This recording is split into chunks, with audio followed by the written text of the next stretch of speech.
Hai semuanya, gimana kabar kalian? Semoga selalu dalam keadaan baik. Jadi welcome back teman-teman di segmen analisa pagi, dan seperti biasa di video kali ini kita akan update untuk news dan juga pergerakan dari market, khususnya market Bitcoin. Guys, hari ini kita berada di tanggal 24 Agustus 2023, hari Kamis ya. Jadi kemarin kita udah dapat beberapa data, salah satunya adalah data soal PMI, Composite, dan juga Services dari Uni Eropa.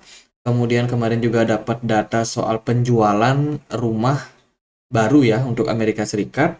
Terus juga ada crude oil inventory atau inventory minyak mentah, teman-teman. Kalau kita lihat dari data ini, sebenarnya beberapa data itu positif untuk dolar. Yang pertama itu adalah penjualan rumah baru yang mengalami tren peningkatan, teman-teman.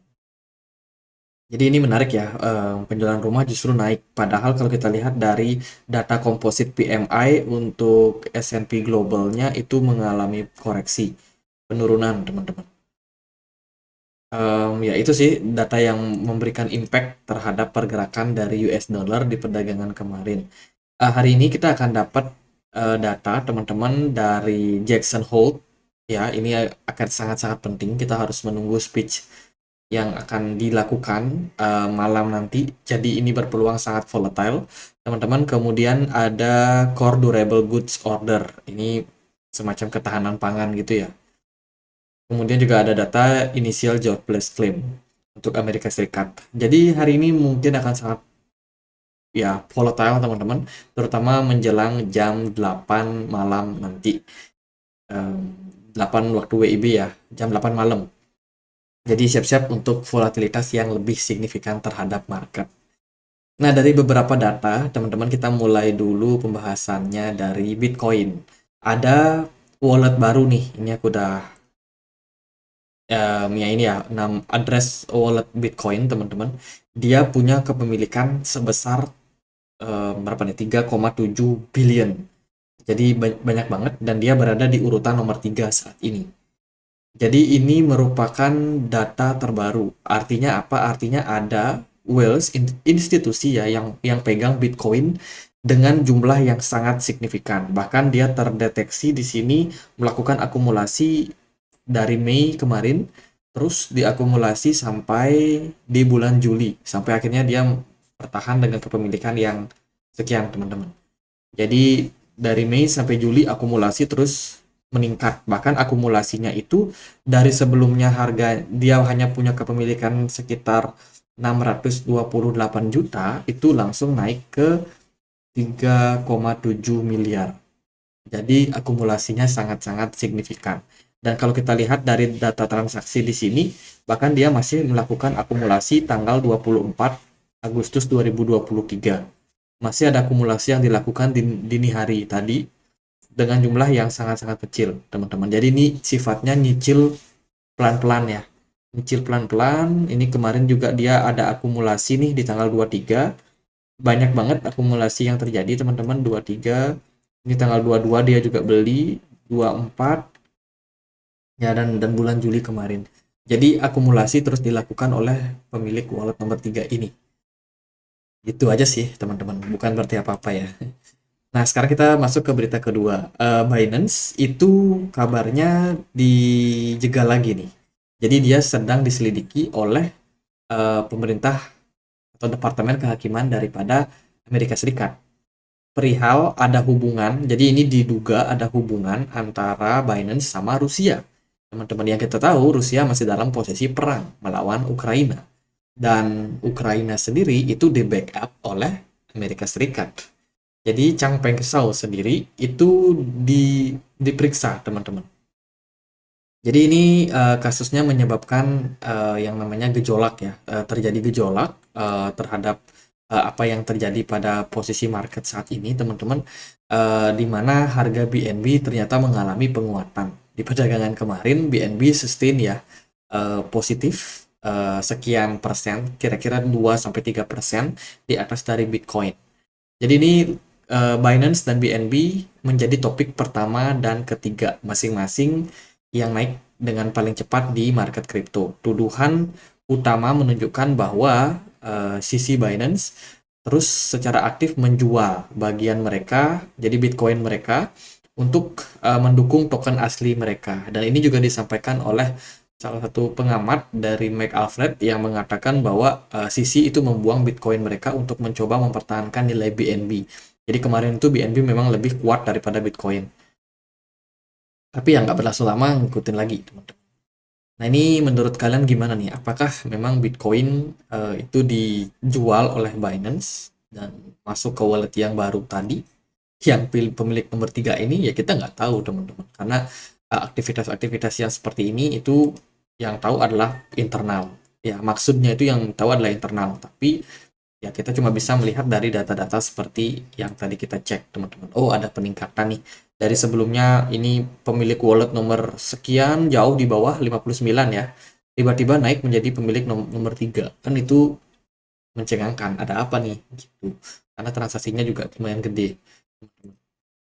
Jadi ada perpindahan aset gitu, mungkin itu exchange yang punya kerjaan ya, mungkin aja teman-teman. Karena mereka pengen bikin daripada kita simpan di banyak wallet, bingung kan, lupa password nanti. Jadi mereka kumpulin di satu wallet. Ya bisa jadi seperti itu juga teman-teman. Atau mungkin biar nggak ketahuan juga karena beberapa cold wallet itu sudah diketahui punya kepemilikan siapa, sehingga mereka merasa tidak private juga. Jadi dipindahkanlah ke wallet baru sehingga ya menyebabkan jumlah kenaikan dari kepemilikan Bitcoin yang cukup signifikan. Itu. Kemudian ini ada data soal VC yang mengalami penurunan. VC itu venture capital. Pendana-pendana di dunia kripto makin lama makin turun, teman-teman. Kenapa? Ya karena market juga lagi turun, investasinya cenderung turun dan banyak sekali akhirnya melahirkan proyek-proyek bodong. Tapi sekarang udah menurunnya jumlah venture capital ini, harusnya sih proyek-proyek kripto yang meluncur itu semakin lama semakin sedikit.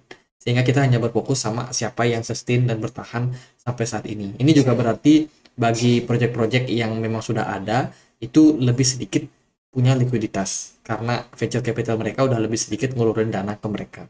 Jadi proyek-proyek yang lemah secara pendanaan itu bisa jadi nggak akan bertahan, teman-teman. Jadi teman-teman akan melihat seleksi alam yang terjadi dan masih akan terjadi sampai bull run nanti. Jadi siap-siap tuh ada proyek-proyek kripto yang tiba-tiba yang dulunya aktif lama-lama nggak aktif lagi karena dari developernya sendiri juga nggak dapat bayaran ya kan. Jadi yang ngapain gue develop kalau gue nggak dapat keuntungan dari sini kan gitu. Kemudian ada berita dari Shopify. Ini salah satu aplikasi belanja online, teman-teman. Accept untuk USDC, payment dengan Solana. Jadi ini sebuah integrasi dari blockchain Solana ya, meskipun dia tidak tidak apa namanya, meskipun untuk Shopify sendiri itu tidak tersedia di Indonesia, tapi dia ada di luar negeri. Tapi di sini sih beritanya mereka sudah mulai untuk menerima transaksi menggunakan USD coin, teman-teman. Dan juga mereka itu include native Solana ya, Solana token, teman-teman. Dan juga kemungkinan akan ada Bong token yang di-accept juga untuk layanan pembayaran di Shopify. Apakah bagus? Ya, bagus untuk ekosistem dari Solana ke depannya. Kemudian ada XRP. Wah, ini XRP give up all gains made after Ripple Labs SEC victory.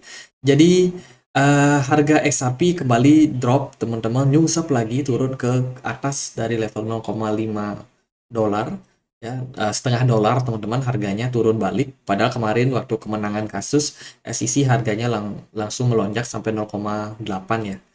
Sekarang ya turun balik ke harga normalnya ke setengah dolar, teman-teman. Jadi kemenangan kemarin melawan SEC sudah habis gamenya ya, kenaikannya udah habis dan dia justru balik ke harga normal.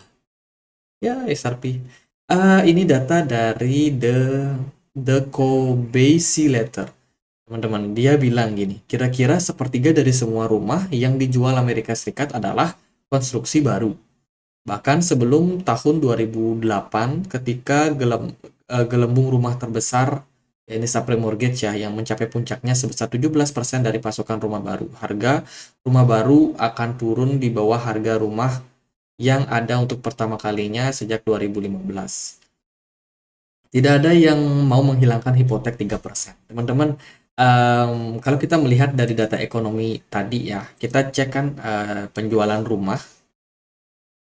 Nah, ini penjualan rumah baru, new home sales, itu mengalami peningkatan dari sebelumnya minus 28 month over month ya, minus 2,8 ya, terus naik jadi 4,4. Jadi ini juga menunjukkan hal yang sama dari yang sebelumnya 684 ribu itu naik menjadi 714.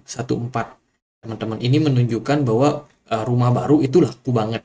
Sementara di data kemarin, 2 hari lalu, itu kita dapat data soal mana dia, existing uh, home sales atau penjualan rumah lama.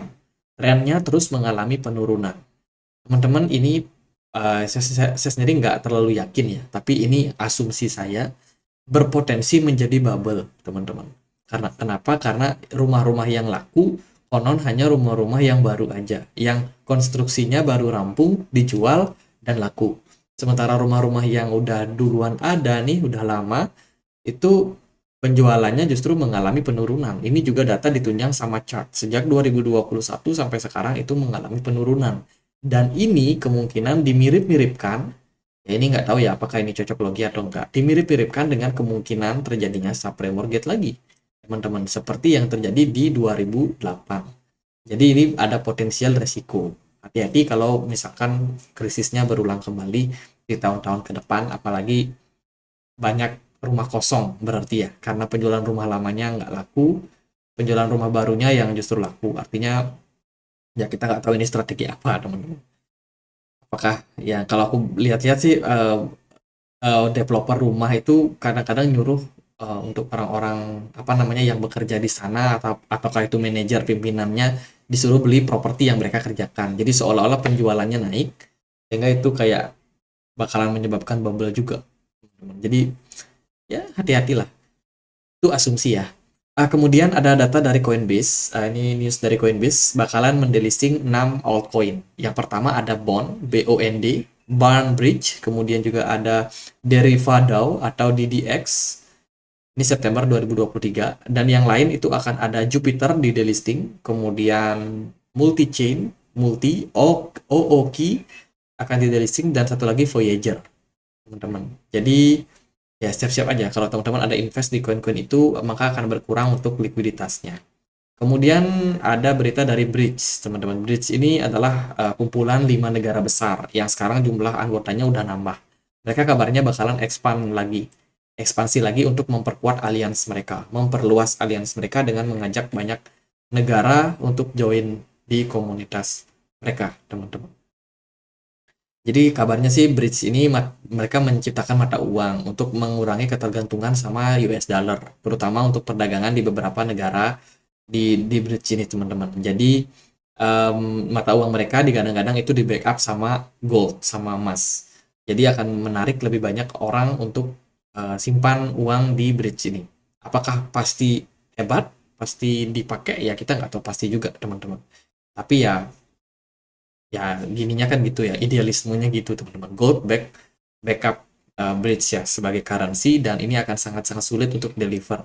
Ya tentu saja kalau mata uang mereka di backup sama gold, itu berarti pencetakan uang itu harus ada underlying goldnya. Otomatis mereka harus beli emas untuk cetak uang, teman-teman. Karena kalau enggak ya bisa menyebabkan nggak bisa cetak uang. Otomatis adopsinya juga akan stagnan, ya kan, karena emas jumlahnya terbatas. Ya, kita akan lihatlah seperti apa kelanjutan daripada mata uang baru ini. Bitcoin kemarin rebound setelah US dollar mengalami posisi koreksi. Ya, koreksi yang terjadi sebenarnya belum menunjukkan terjadinya potensial pembalikan arah, tapi hanya koreksi sementara.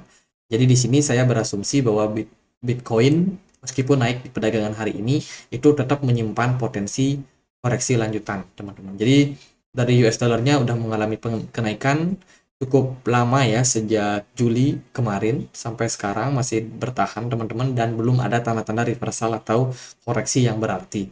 Sementara dari gold sendiri juga ada rebound kemarin.